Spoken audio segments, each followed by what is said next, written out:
compris qu'on ne veut plus appartenir à une organisation, on veut juste appartenir à une personne, Jésus, derrière, il y a d'un coup, mais ça vous tape comme ça derrière la tête, hein, il y a la famille, les amis, la connaissance, tous les sacrifices que vous avez faits, tout sur quoi vous avez dit stop, non. Tout ça, ça vous vient là devant comme ça. Et là, vous dites, voilà, est-ce que je fais ça ou pas? Est-ce que je continue ou pas? Moi, je vous avoue que moi, pourtant, le Seigneur m'a touché, mais j'ai quand même fait ça parce que j'ai eu peur de perdre ma famille, j'ai eu peur, j'ai reculé. Et c'est Natacha qui m'a dit, allez, elle avait envie de se faire, elle voulait se faire baptiser, donc on devait se faire baptiser. Et à chaque fois, non, non, mais attends, je me sens plus là. Non, non, mais attends, mais c'est pas que je me sentais plus me faire baptiser, c'est que j'avais peur de me faire baptiser parce que je savais ce que j'allais devoir payer. Il a dit Jésus, hein, à cause de mon nom, vous allez le vivre, hein, vous allez vivre tout ça. Hein. Il y a un prix à payer. Mais ce prix, et le Seigneur nous bénit parce que de toute façon, voilà, les parents, ils recommencent à se... Il faut réussir à toucher leur cœur. Moi, j'ai touché le cœur de mon père, j'ai dit, papa, t'es breton, le sang qui coule là, c'est le tien, n'oublie jamais ça, je suis ton fils. Et ça, mais du jour au lendemain, et il a recommencé, on a recommencé à s'appeler et tout. Bon, il me parlait, oui, ça va, non, ça va, il était en colère. Hein. Et ouais, j'ai sali sa religion et tout, donc c'était dur. Mais ça, je vous raconterai tout à l'heure. Alors, on termine sur l'excommunication avec Denis.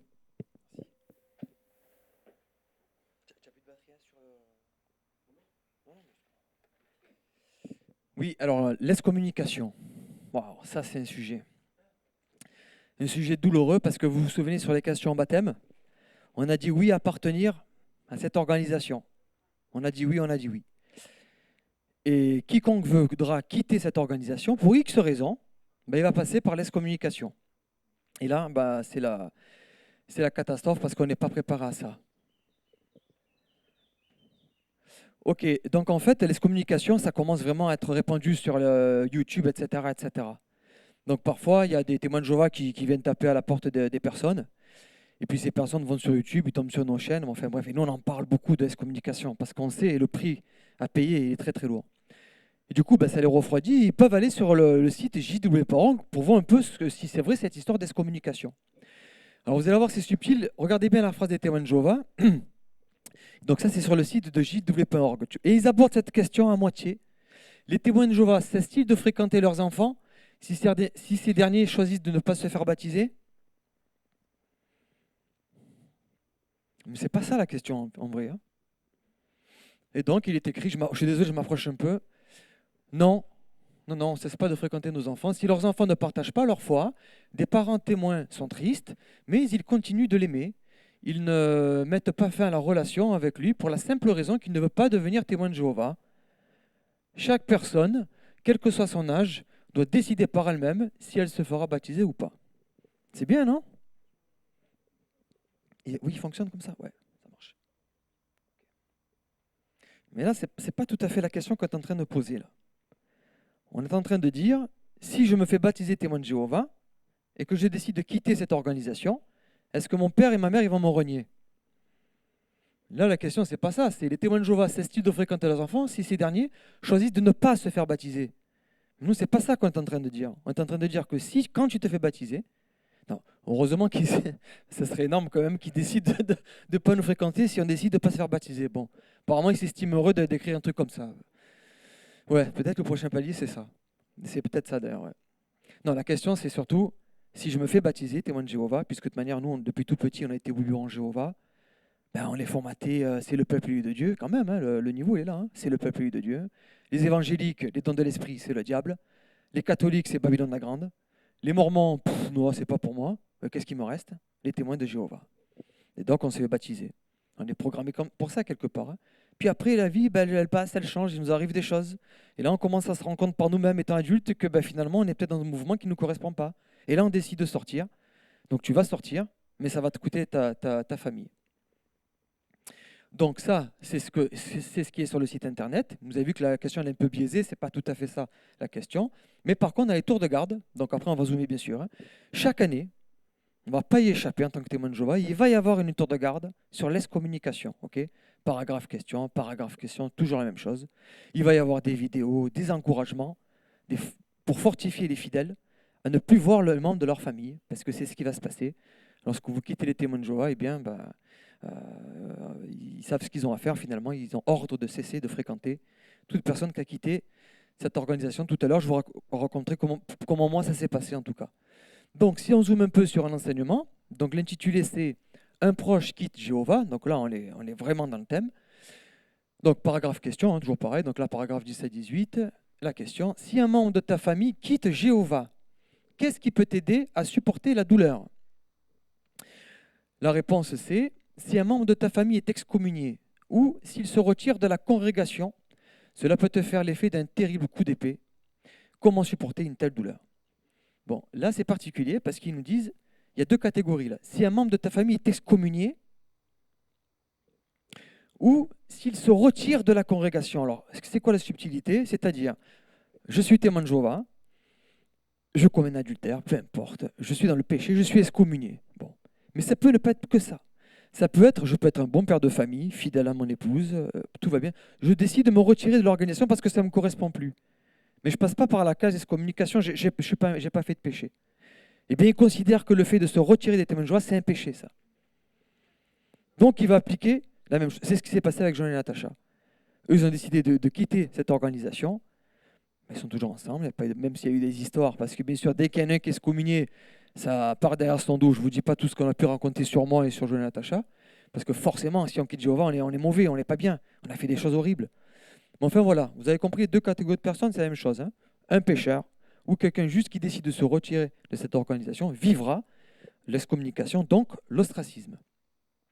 Le fait qui est marqué, cela peut te faire l'effet d'un terrible coup d'épée, c'est pas anodin ça, le coup d'épée. Hein.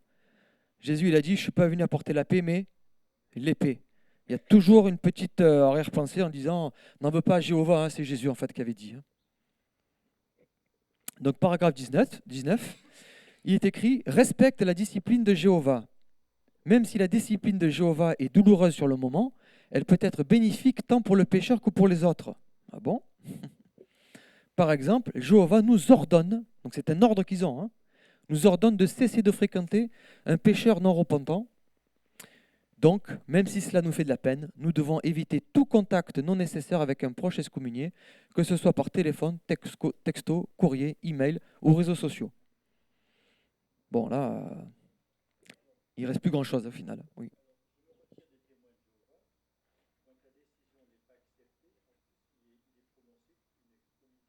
Oui. Alors oui. Ouais, et si ça ne l'est pas, par exemple, le frère, je cite ton frère, le frère de Natacha, il est toujours témoin de Jéhovah, lui. Il a compris que c'était une secte et tout, mais pour pas perdre sa famille, il la joue comme ça. Juste, Donc les anciens, ils veulent le voir et tout ça, mais lui, il arrive à jongler un peu entre les deux. Voilà, il jongle entre les deux et il s'en sort un peu comme ça, quoi. Donc c'est un peu délicat. Mais par contre, tous les frères et sœurs de la congrégation, ils le voient plus. Il est considéré comme, voilà, ils ont compris à quoi ils jouent, quoi. Et même quelqu'un qui est encore témoin de Jéhovah, mais ils appellent ça les refroidis, on a comme une étiquette ici. Lui, attention, il est passé dans la seconde classe, il n'est pas trop fréquentable. Voilà, il faut faire attention. Moi, je me souviens, avant d'être excommunié, j'avais été blâmé. J'avais eu un blâme. Sous restriction, j'étais sous restriction. C'est-à-dire que je ne peux pas prier, je ne peux pas répondre au tour de garde. En fait, tu ne peux rien faire, quoi. Donc j'étais là, dans un coin au fond, parce que j'ai connu un divorce très jeune. Je me suis marié avec un témoin de Jéhovah, bon, ça n'a pas marché, tout ça. Et voilà, donc même si vous n'êtes pas excommunié, rien que le fait de ne pas être à fond de cale ou d'avoir des moments de faiblesse ou des fois c'est la vie, elle est dure, il y a quand même des étiquettes qui sont posées. Donc oui.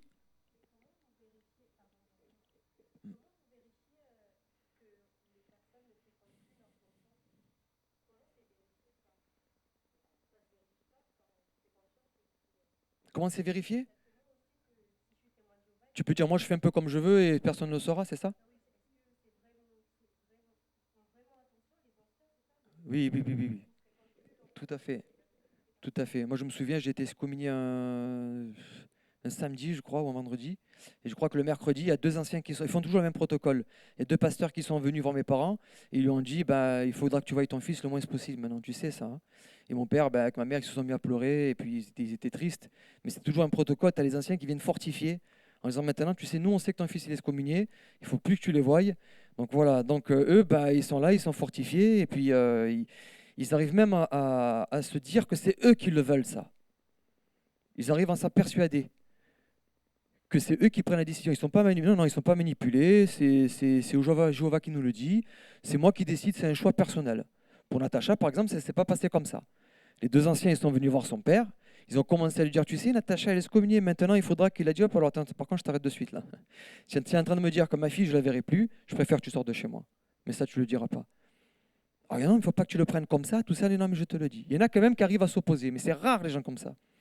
Et puis lui, il est voilà, s'il a plus trop le zèle dans la congrégation, s'il n'est pas trop dangereux, s'il lui va pas trop parler, ça va, on va le laisser un peu comme ça. Mais si ça commence à parler dans la congrégation, moi, ma fille, je la vois toujours, etc., et là, il va se faire reprendre et il se fera excommunier, c'est sûr. Tout à fait, on va le voir tout à l'heure. Ouais. Ah oui, oui, oui. Oui. C'est ça aussi l'épée Damoclès, c'est-à-dire que si même mes parents et mes frères, moi j'ai 2 frères et une sœur, donc on ne se voit plus, même s'ils auraient envie, ils se disent, mais si je le fais, là là, les anciens vont le savoir, donc je vais être convoqué, voilà, et donc tant pis. On dirait que c'est un panier de crabes, quoi. Voilà, s'ils sont là tous entre eux, des fois il y a un grappin, oh le grappin m'a choisi. Il y en a un qui part, tu sais, et voilà, le grappin m'a choisi à moi. C'est ça, le grappin m'a choisi. Mais le problème, c'est qu'ils sont tellement nombreux à se fortifier entre eux que Denis qui s'en va, aussi douloureux que ça puisse être, le lendemain, ils vont aller dans la congrégation des Jéhovah et puis ils vont être fortifiés. C'est bien ce que tu fais, ouah, tu es fidèle à Dieu, tout ça. Ils sont boostés. Hein. Et puis c'est un ordre. Voilà, pour eux, ils se font un rakiri, quoi. Ils se disent, voilà, là, vraiment, je plais à Dieu, quoi. Parce que là, ça me coûte de ne pas voir mon fils ou de ne pas voir ma fille. Je suis sûr que là, je plais à Dieu, là. Parce que mon sacrifice, il est puissant. Ils ont toujours ce truc de se flageller, voilà, de se faire harakiri. Et si je verrais mon fils, quelque part, c'est un peu de la faiblesse. J'arrive pas à tenir le coup, voilà, je suis pas un bon chrétien, quoi. En gros, hein. En tout cas, ils sont fortifiés, donc vous avez vu, ni par téléphone, texto, courrier, email, réseaux sociaux. J'attire votre attention sur cette phrase-là. Évitez tout contact non nécessaire. Alors, qu'est-ce que c'est ça, ces contacts non nécessaires? Sous-entendu, je suis à l'hôpital, je vais mourir. Bon, là, oui, ils pourraient venir me voir quand même. C'est un contact pour eux, ça serait un contact nécessaire à ce moment-là. Mais si ce n'est pas non nécessaire, donc si c'est pour boire un coup, si c'est pour faire une activité, si c'est pour partager un repas, non, là, un mariage non plus. Moi, je me suis marié, mes frères ne sont pas venus. Enfin voilà, c'est un contact non nécessaire. Bon. Donc, on va voir une vidéo, parce que cette vidéo-là, elle est terrible en fait. Donc, au-delà des tours de garde et des réveillez-vous pour fortifier, vous allez voir qu'ils prennent un soin particulier à fortifier leurs fidèles avec des mises en scène, des vidéos pour essayer de fortifier les chrétiens. On voit cette vidéo et après on réagit ensemble.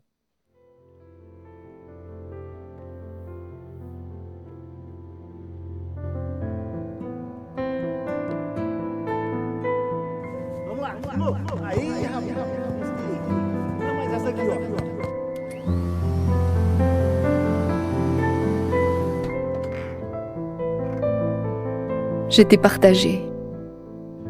D'un côté, j'en voulais à Lévi d'avoir quitté Jéhovah. Mais d'un autre côté, je m'en voulais encore plus. J'avais le sentiment qu'on n'avait pas fait ce qu'il fallait avec lui. Je n'arrêtais pas de me demander ce qu'il faisait. Est-ce qu'il allait bien ?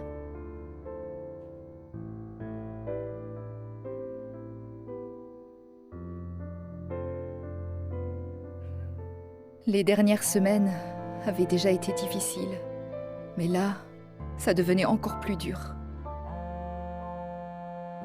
Je savais que la Bible dit de cesser de fréquenter celui qui ne respecte plus les normes chrétiennes. Mais je n'avais jamais pensé qu'un jour, c'est moi qui devrais appliquer ce principe. Voilà le genre de vidéo. C'est terrible, hein? Le papa en train de se rappeler qu'il joue avec son gosse et tout.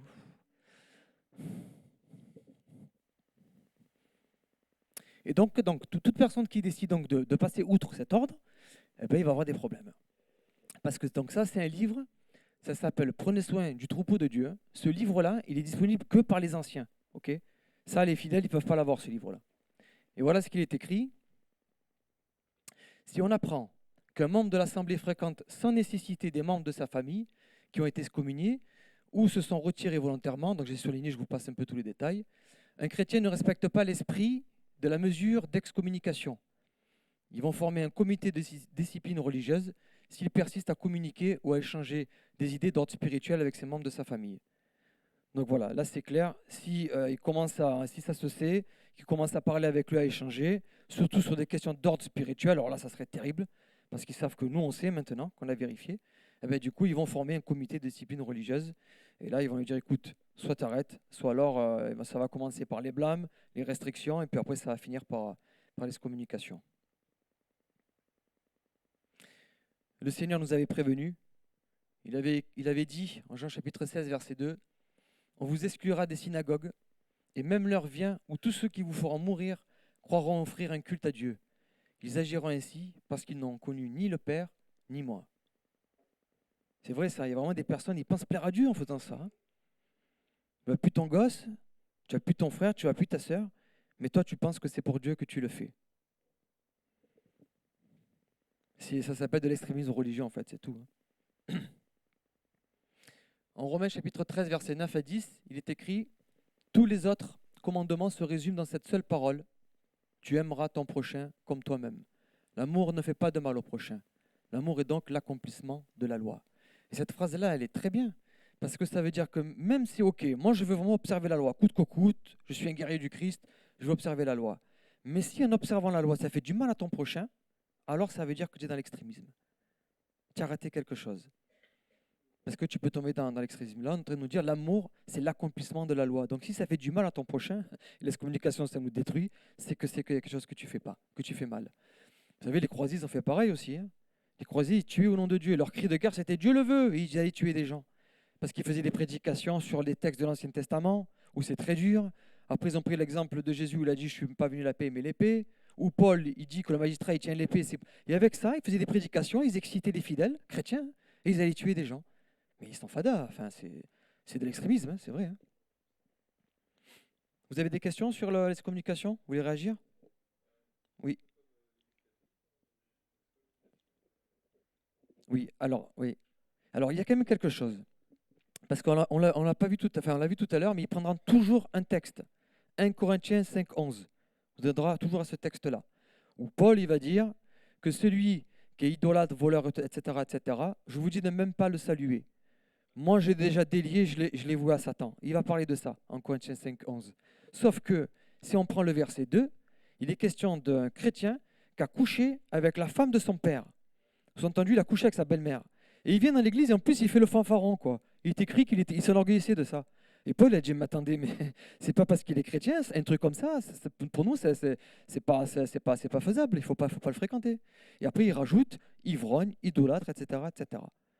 Mais moi, aujourd'hui, je ne suis pas un ivrogne, hein. Je ne suis pas un idolâtre. Ce texte-là, il ne s'applique pas à moi. Donc, d'un texte où c'est vraiment un cas par cas, ils vont l'appliquer même pour celui qui n'a pas péché, mais qui a décidé juste de quitter cette organisation. Et il y a une différence entre excommunication et ostracisme.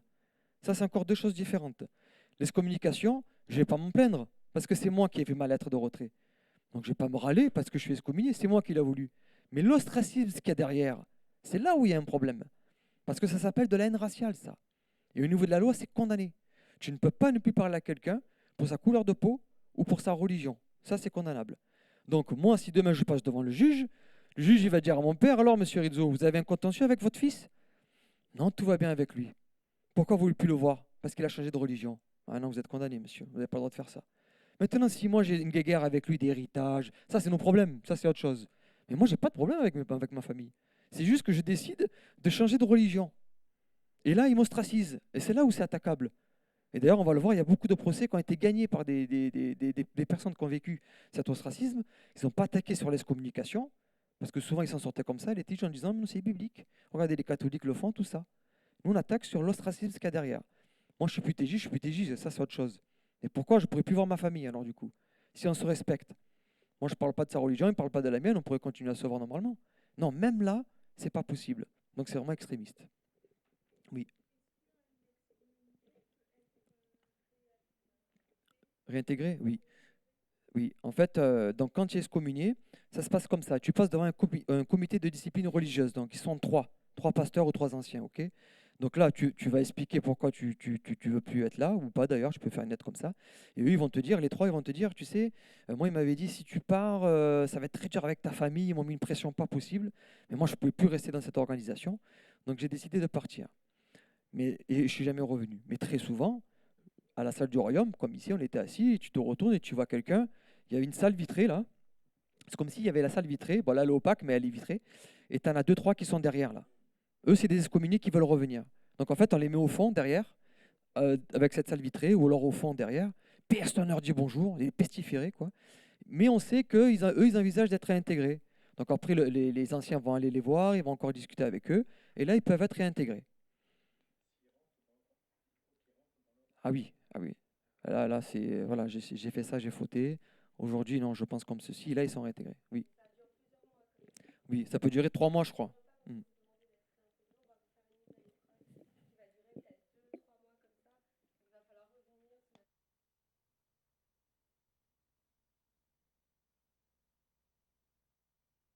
Rampant là, hein.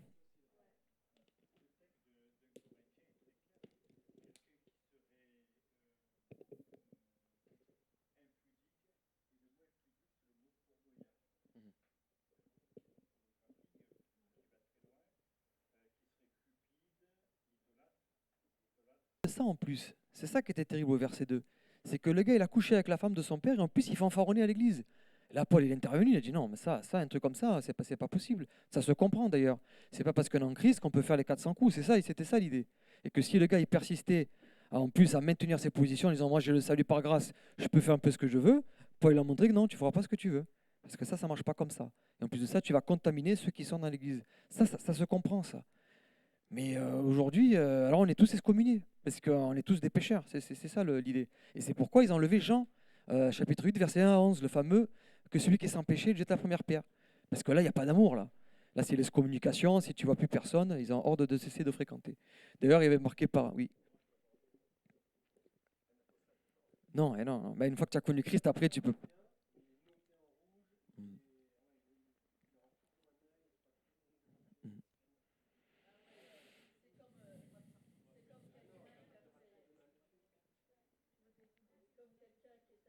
Ça n'est pas préparé à ça, hein. C'est une bombe qui vous arrive en vérité, hein. Quand tu es petit, oui.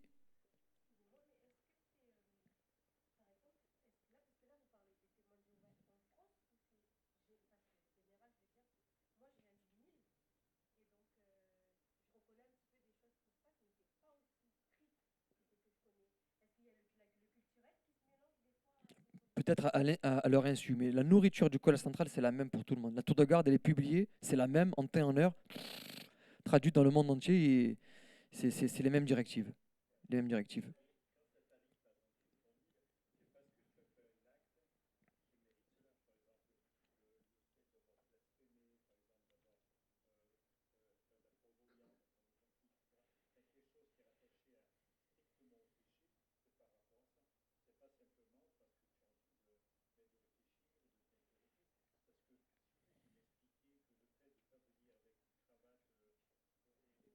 C'est ça, en fait, c'est tenue correcte exigée pour les témoins de Jéhovah.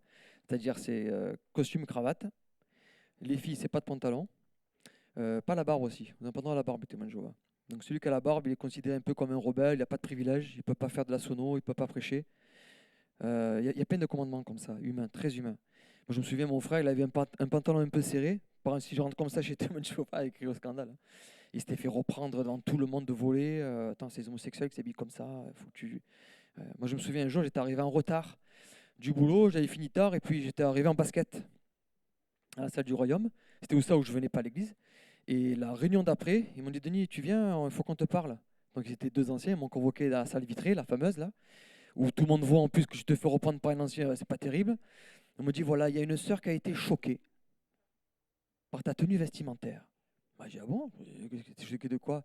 Par tes que tu es venu en basket. Est-ce que c'est vrai? Ah, c'est ça qui l'a choqué. Ok. Et je l'explique. Et je dis bah, écoute, tu sais, j'ai fini tard du travail, j'ai pas eu le temps de me changer. Donc c'est soit je venais pas, soit je venais en basket. Tu penses que c'est quoi le mieux? Et lui-même, il avait reculé, il m'a dit bah, tu sais quoi? Je vais dire à la sœur qu'elle va plutôt se mêler de ses affaires. Mais quand même, elle avait été choquée, cette sœur, de me voir en basket, et on m'avait quand même pris à part dans cette salle vitrée. Voilà, ça va très très loin. Il y a eu un discours, il y avait le gars, le frère, il avait la cravate qui était un peu de travers, comme ça. Il avait du haut du pupitre, hein, ils l'ont dit, hein. Vous savez, les frères, attention, hein. faut vraiment que la cravate elle soit bien au milieu, pas comme ça. Ouais. Ouais. C'est des commandements d'hommes, vous voyez. Voilà. Les femmes, pas de jupe, pas de pantalon. Et si c'est une jupe, c'est au-dessous du genou, ok? C'est jamais comme ça. Ça, c'est interdit. C'est là. Le décolleté, il faut faire attention. Moi, j'ai des histoires. Quand j'étais petit, j'écoutais aux portes. Des histoires de témoins de Jéhovah, mais tu te dis, on en est là, quoi. Pauvre pasteur qui fait des visites pour ça, tu sais. T'as eu la cravate, t'as pas la cravate, t'as le pantalon. C'est petit, c'est mesquin. Mais pour l'assouvissement, bah, ils ont besoin de contrôle. Donc, tu as la barbe, le bouc, oui, mais faut faire attention. La moustache, on ne sait pas. La barbe, non, c'est sûr que non. Et d'ailleurs, quand ils font des tours de garde avec les fameuses personnes qui se sont ressuscitées sur Terre, là, les 20 milliards, bon, ben, il y a des gens qui sont barbus. Eh ben, vous les voyez, au fur et à mesure, il est barbu. Et puis, vous voyez le témoin de Jéhovah, costard cravate, qui enseigne ce gars barbu. Et à la fin, il est rasé. Hein. Et Russell était barbu, par contre. Alors, tu vois ouais. Pour eux, la barbe, non, ils appellent ça le port. Ils ont fait les membres ouins, ils ont fait des prédications sur ça, le port de la barbe. Une pierre d'achoppement spirituel. Une pierre d'achoppement. Ils sont choqués de voir les gens avec la barbe.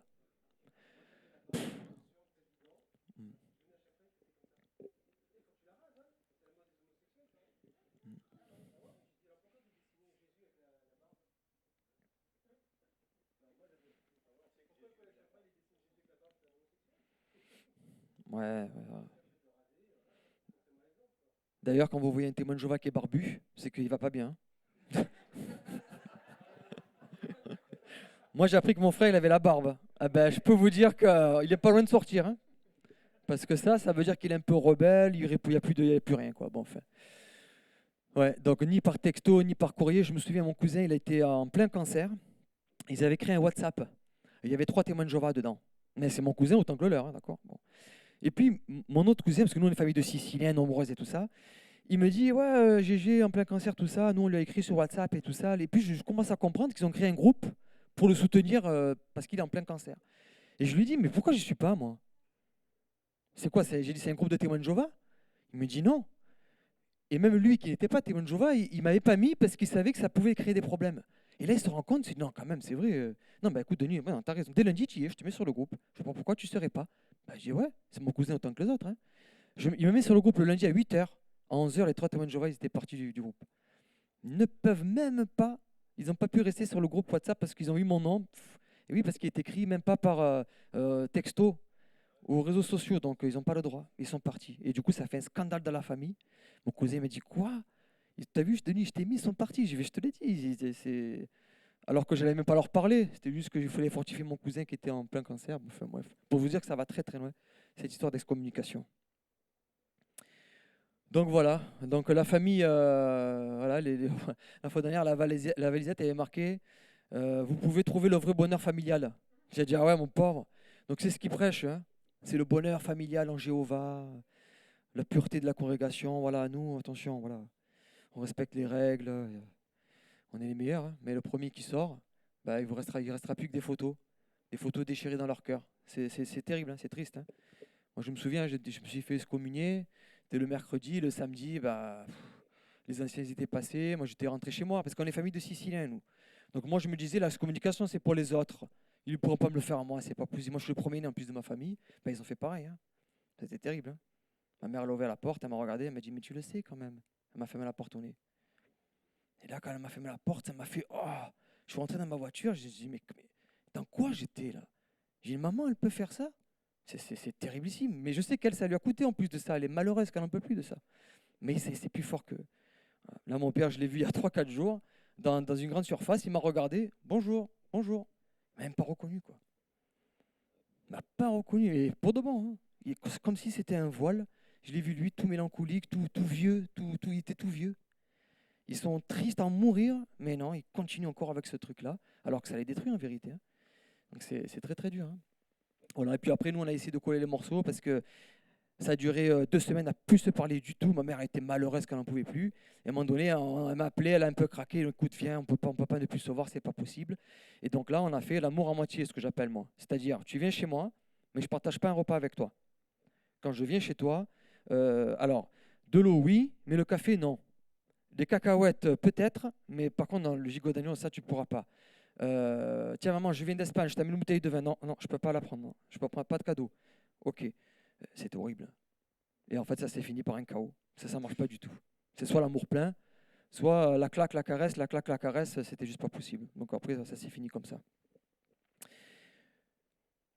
Alors, on va parler de Anthony Morris, membre du Collège Central. Voilà, alors lui, il est tout là-haut, là, il fait partie des 8, ok? Et lui, il a fait une vidéo pour fortifier donc, sur l'excommunication, il nous appelait les apostats ignobles.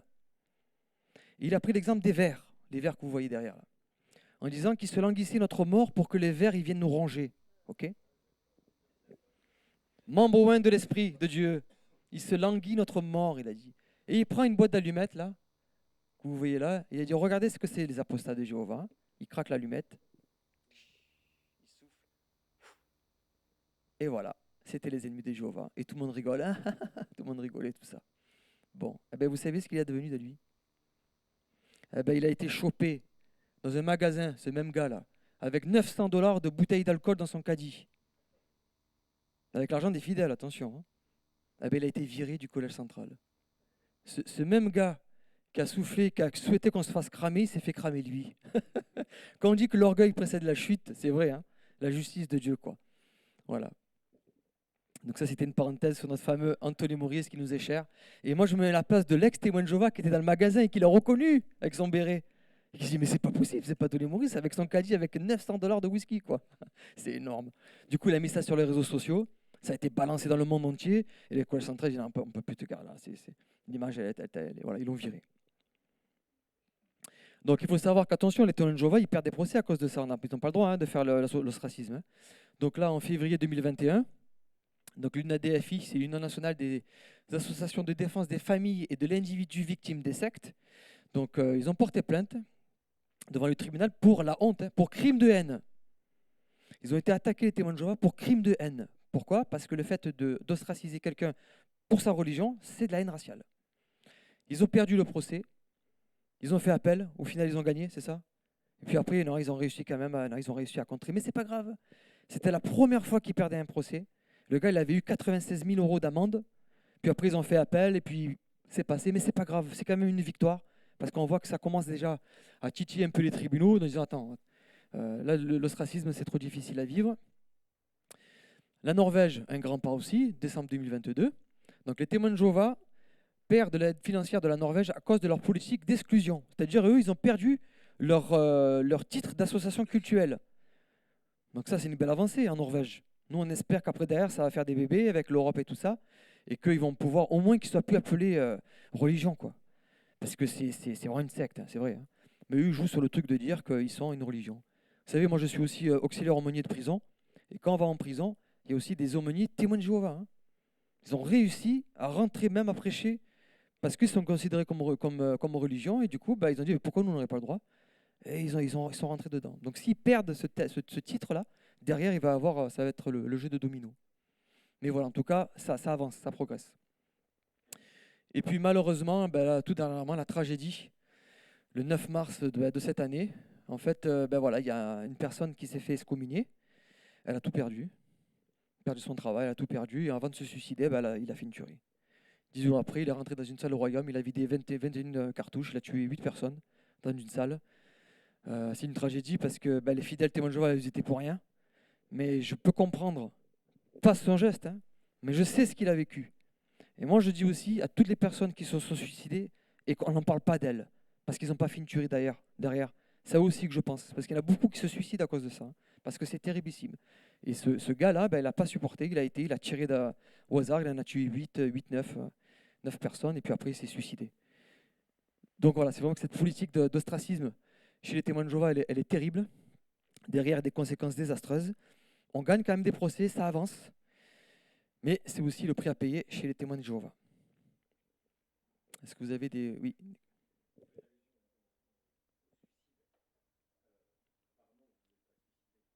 Non. Merci Seigneur quand même. Hein.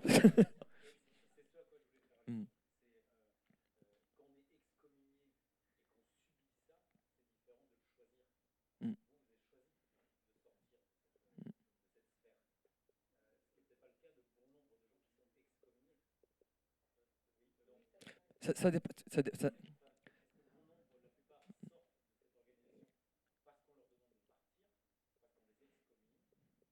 Il y a les deux. Non, il doit y avoir les deux. Il y en a qui partent pour des péchés, d'autres qui partent parce que par conviction religieuse. Et par contre, on va leur dire à eux, faites vite votre lettre parce que vous êtes dangereux. Allez, chut, partez. Mais quoi qu'il arrive, que tu l'aies décidé ou pas décidé, de vivre l'ostracisme, que ton père il te parle plus, ta mère, en fait, mais au-delà de l'action physique, c'est la chose spirituelle. C'est-à-dire que moi, mes parents, ils ont perdu leur amour. Je l'ai vu dans leurs yeux. Ça, c'est quelque chose qui est terriblissime. Tu vois ton père te regarder, le truc de l'exclu. D'abord, avant, on nous appelait les exclus. Là, maintenant, c'est les excommuniés. Bon, on va dire que le terme. Avant, c'était les exclus. Comme les Amish. Les Amish aussi, ils font les exclus dans leur village. Là. Et que tu vois ton père te regarder et perdre ça, bam. Il a plus l'amour pour toi. Ça fait mal. C'est comme si cette organisation elle avait réussi à prendre l'amour d'un père et d'un fils en otage. Et tant que je ne reviendrai pas à ce Jéhovah, là, cette organisation, eh ben, il ne pourra pas m'aimer. Ils auront kidnappé ça. C'est en otage. Et ça, c'est quelque chose qui est dur à vivre. Et je peux comprendre que des personnes, eh ben, ils pètent un câble et que tu n'es pas préparé à ça. Moi, peut-être mon caractère, merci Seigneur aussi, je l'ai attaqué l'excommunication. Parce que l'excommunication, c'est un ogre hein, qui vous arrive dessus. Et quand je l'ai vu arriver vers moi, que j'ai compris ça, parce qu'il n'y a qu'un témoin de Jéhovah qui peut comprendre. Quand tu vas dans une galerie marchand de Carrefour, par exemple, et tu es face à face dans un rayon, tu tombes nez à nez un témoin de Jéhovah, le regard de la personne que tu es une serpillière, il est horrible. Eh ben, moi, je me souviens avoir cette hantise de rencontrer un témoin. Quoi. J'avais ce truc de me dire, j'espère que je n'en rencontre pas un. Tu es quand même traumatisé. Mais quand même, je l'ai attaqué, ça. Parce que c'est moi, parce que Dieu était avec moi, je l'ai attaqué. J'ai voulu attaquer ça. Donc j'ai fait des vidéos, je ne me suis pas laissé faire. Mais pour celui quelqu'un qui peut-être qui n'a pas ce caractère-là, où il se fait démonter, hein, c'est terrible. Hein. Moi, j'ai droit à des trucs, donc l'apostat, l'ennemi de Dieu. Mon père il m'a dit, oui, maintenant il y a 7 démons qui vont entrer en toi. Des phrases horribles. Hein. Pour moi, tu es mort, j'aime plus Jéhovah que toi. J'aime plus Jéhovah que toi. Quoi. C'est comme si je disais à ma fille, elle quitte Christ, mais moi, j'aime plus Jésus que toi. Qu'est-ce que c'est cette phrase? Elle n'a pas de sens. C'est terrible. Alors après, bien sûr, Dieu est là. Moi, je me souviens, donc l'étiquette d'excommunié, parce que tu es un excommunié, tu es un apostat. Ça, c'est dur à porter. Et puis un jour, tu es dans la boue, quoi. Tu es là, tu te sens sale, c'est vrai. Est-ce que vraiment j'ai bien fait? Tu te remets en question. Et un jour, je sors de chez moi, et puis je regarde par terre. Et puis, je regardais par terre. Et là, Dieu me dit, regarde au ciel. Pourquoi tu regardes par terre? Regarde dans le ciel. Et il y avait un beau ciel bleu avec des nuages bien, bien blancs. Et là, je reçois cette parole, Dieu t'aime. Moi, je t'aime. Eux, ils t'ont excommunié, ils te disent que tu es un apostat, ils te disent que tu es un ennemi de Dieu, mais moi, je te dis que je t'aime. Et cette parole, quand je l'avais reçue, c'était comme un bouclier pour moi. Et je marchais à travers en disant, ben voyez, vous dites que je suis ici, que je suis là, mais moi, Dieu il m'a dit qu'il m'aimait. Et ça, je crois que ça m'a aidé aussi à supporter ça. Parce que sinon, tu ne peux pas le supporter. C'est très, très dur. Tu avais une question, ma sœur, au fond?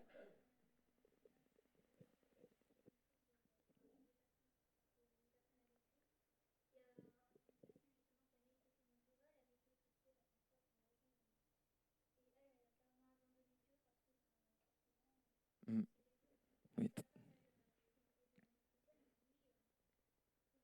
C'est ça, c'est terrible. Tu peux rester 10, 20, 30, 40 ans chez les témoins de Jéhovah, à faire des heures pas possibles, à surligner ses tours de garde, à répondre.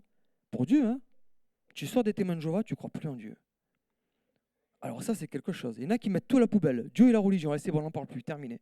Et en fait, à la fin, ils commencent à partir dans des reiki, les énergies, tout ça, ils tombent dans d'autres choses parce qu'ils ont soif tout de même de spiritualité, mais ils mettent tout à la poubelle, quoi. Ça, c'est dangereux. Mm.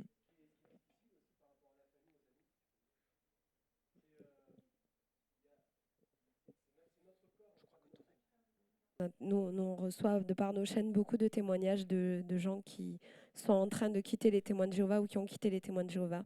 Et c'est toujours beaucoup, beaucoup de souffrance. Mais aussi beaucoup de libération après quand on est sorti aussi.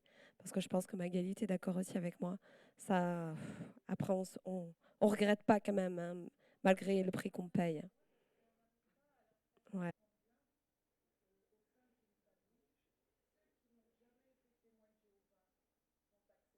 c'est ça. Ouais, C'est ça. Même si celui qui n'a jamais été témoin de Jéhovah vit notoirement dans le péché, il sera accepté, alors que celui qui ne vit peut-être pas du tout dans le péché, qui a juste changé de vision, non, il ne sera plus accepté. Alors eux, oui, ils vont se convaincre qu'en ne nous voyant pas, il y a peut-être une chance de nous faire revenir. Parce que c'est un genre de chantage affectif, en fait. Mais ça devient de la manipulation, là, hein, en faisant comme ça. Ouais.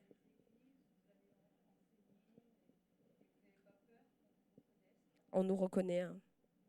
Ah oui, on nous reconnaît, ouais. Ouais, ouais. On nous en a reçu des mails, des messages très, très virulents. Et... Oui, oui, il y a des gens qui sont extrêmement en colère contre nous et contre ce qu'on fait. Ouais.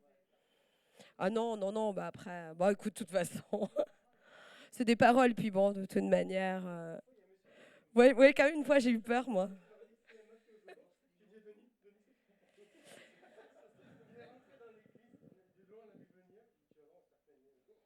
Ouais, moi, une fois sur un Messenger, monsieur, il a réussi à me retrouver sur mon Facebook perso. Du coup, il avait mon nom et tout, il savait qui j'étais. J'avais un peu peur. Joe a pris le relais et tout pour taper un peu du poing sur la table, dire attention, on se calme.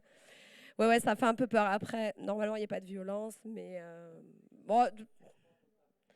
Après, là-dessus, on s'en remet en Dieu. Vraiment, on a le sentiment qu'on est conduit dans ce qu'on fait, qu'on doit le faire, en fait. Parce que le problème, c'est qu'il y a trop de gens, quand ils sortent, on leur dit, bon, on veut bien faire l'exception, mais attention, tais-toi derrière. Et donc, du coup, c'est l'omerta et personne ne parle parce que tout le monde a peur de parler. Donc, on ne voulait pas rentrer dans ce jeu-là tous les trois. On s'est dit non, à un moment donné, il faut dévoiler. Parce que si personne ne dit jamais rien, mais les gens, ils ne savent pas, ils vont continuer à rentrer dedans. Donc, on a dit tant pis, on va dévoiler ce jeu-là. Nous, on rentre pas dans ce jeu-là, quoi qu'il se passe. Après, bah, écoute, Dieu nous protège. Et puis, de toute façon, quoi qu'il arrive.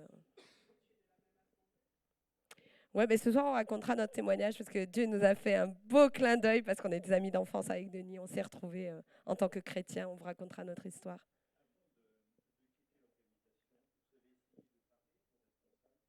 Oui, oui, oui.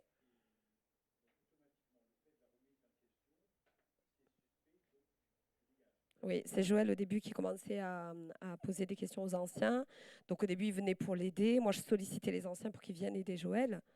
Et quand à un moment donné dans son discours, Joël il commençait à devenir trop, voilà, ils ont commencé à avoir des paroles. Je me suis dit, oula, vaut mieux pas que je les fasse revenir parce qu'ils vont l'excommunier. Là, j'avais peur, ça allait être pire. Et à la fin, d'ailleurs, quand on savait qu'on allait partir et que notre discours commençait à devenir vraiment trop apostat, là, pour le coup, on commençait vraiment à parler de Jésus, de sa divinité. Là, du coup, les anciens, on a commencé à refuser leur visite. C'était eux qui voulaient venir nous voir. Là, ça s'est inversé. Et même, j'avais perdu mon grand-père et du coup, on envisageait de donner notre lettre de retrait et on avait dit, on va vous rencontrer, mais pas tout de suite parce que ma mère, elle était dans le deuil et tout. Je me suis dit, je vais pas lui faire vivre en plus mon départ alors qu'elle était dans le deuil, qu'elle venait de perdre son papa. J'ai demandé aux anciens, s'il vous plaît, attendez et tout. Et ils nous harcelaient au téléphone. Ils nous disaient, vous pouvez pas rester entre deux chaises, il faut prendre une décision. Ils nous poussaient vers la sortie. De toute façon, ils nous poussaient vers la sortie. Et la visite, la dernière qu'on a eue, c'était la dernière et on a donné la lettre de retrait. Ouais, ouais, non, non, ils nous laissent pas. Ouais.